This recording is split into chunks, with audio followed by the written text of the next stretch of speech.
29 साल का एक युवक जो जिंदगी से पूरी तरह टूट चुका था। न जीने की वजह समझ आ रही थी और न ही मरने की। वो गहरे डिप्रेशन में चला गया और फिर अचानक एक रात उसने खुद से एक सवाल पूछा, क्या मैं अब भी जीना चाहता हूँ? और उसी क्षण उसके जीवन की दिशा ही बदल गई। उसे एहसास हुआ कि उसके अंदर एक ऐसी जगह है जो पूरी तरह से शांत है, बिना किसी दर्द, डर या चिंता के। और आज वही इंसान इस दुनिया का सबसे लोकप्रिय स्पिरिचुअल टीचर बन चुका है, एकहार्ट टोले।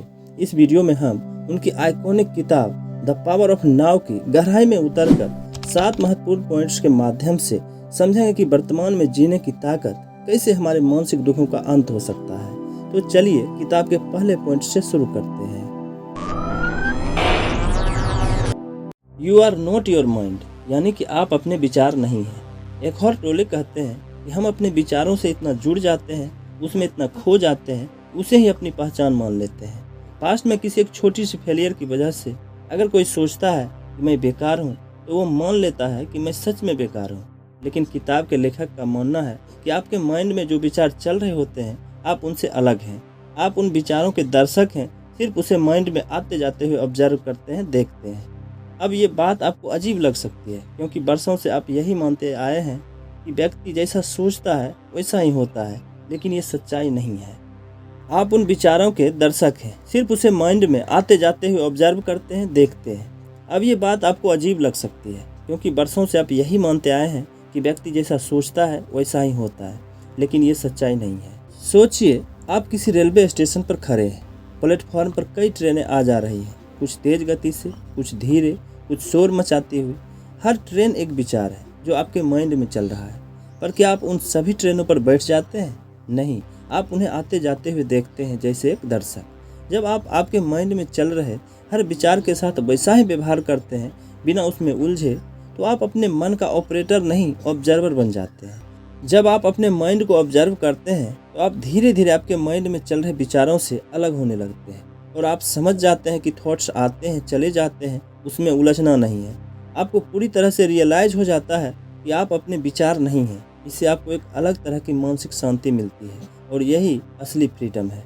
दूसरा पॉइंट है consciousness the way out of pain, यानी चेतना दर्द से निकलने का रास्ता है। आपको क्या लगता है, दर्द का असली सोर्स क्या है? क्या यह किसी चोट, बीमारी या बाहरी कारणों से ही आता है, या फिर इसका असली कारण कहीं और है? अगर आप ध्यान दें तो पाएंगे कि हमारे दर्द का कारण कहीं बाहर नहीं, बल्कि हमारे अंदर ही छुपा हुआ है।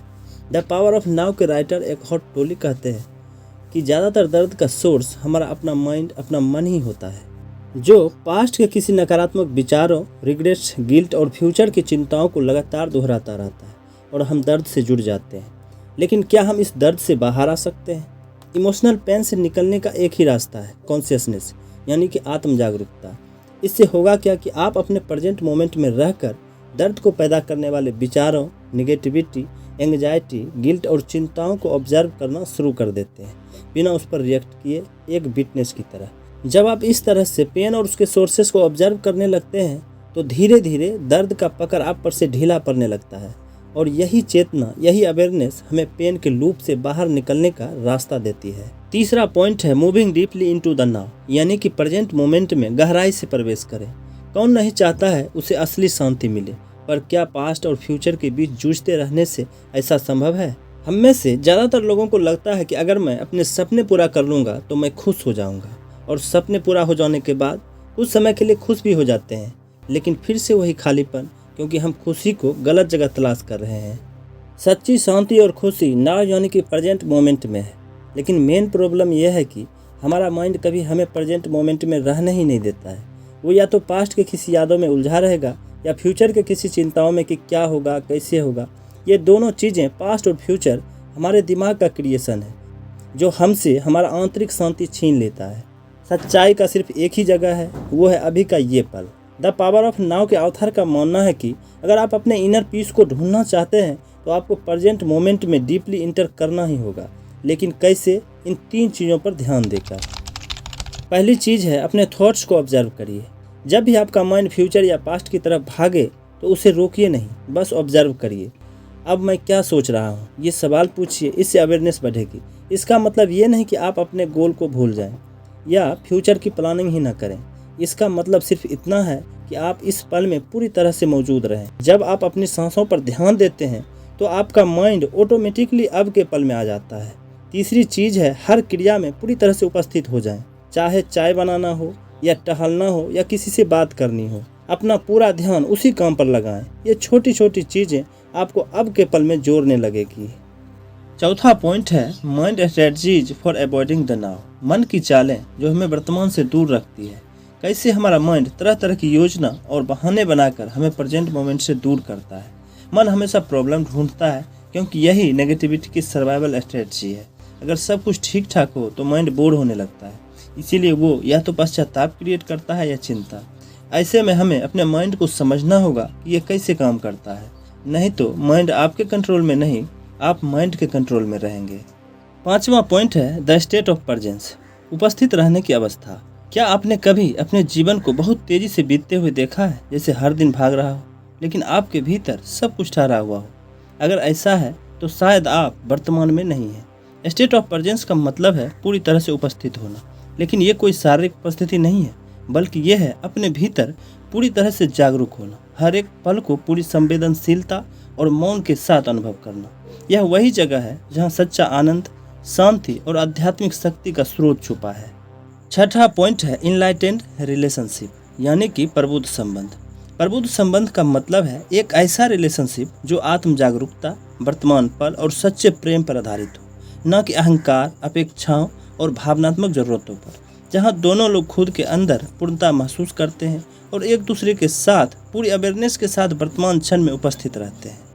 इस तरह के रिश्ते में अहम की भावना का नामो निशान नहीं रहता है और न ही पार्टनर को कंट्रोल करने, साबित करने या बदलने की भावना होती है, बल्कि उन्हें वैसे ही पूरी तरह से स्वीकार करते हैं जैसे वे हैं। रिलेशनशिप में डिपेंडेंसी और अटैचमेंट के कारण ही हम पार्टनर को हैप्पीनेस का सोर्स बना लेते हैं कि वो इंसान हमारी ज़रूरतों जैसे खुशी, सुरक्षा और हमारे जीवन के उद्देश्यों को पूरा करेगा। यही सोच हमारे अंदर अधूरेपन की भावना को जन्म देती है। यही वजह है कि रिलेशनशिप में हमें दुख, गुस्सा, दर्द और फ्रस्ट्रेशन का सामना करना पड़ता है। इसीलिए अगर इनलाइटेंड रिलेशनशिप की तरफ जाना है तो पूरी तरह से प्रेजेंट मोमेंट में रहते हुए अपने पार्टनर को बिना किसी कंडीशन के एक्सेप्ट करें। सातवां और अंतिम पॉइंट है द मीनिंग ऑफ सरेंडर, समर्पण का अर्थ। सरेंडर का ये मतलब नहीं होता कि हम हार मान लें या कुछ भी न करें। सरेंडर का अर्थ है अपने ईगो, कंट्रोल और एक्सेप्टेशन को छोड़कर प्रेजेंट मोमेंट को पूरी तरह से एक्सेप्ट कर लेना, क्योंकि ईगो हमेशा कंट्रोल चाहता है और जब ऐसा नहीं होता तो हम दुखी हो जाते हैं। वहीं पर जब हम किसी सिचुएशन से लड़ते नहीं बल्कि उसे जैसा है वैसे ही स्वीकार करते हैं तो हम सरेंडर कर रहे होते हैं। तो दोस्तों, ये थे एखॉर्ट टोले की बहुचर्चित किताब द पावर ऑफ नाउ का मुख्य संदेश, जिसे मैंने 7 पॉइंट्स के माध्यम से आप तक पहुंचाने का प्रयास किया।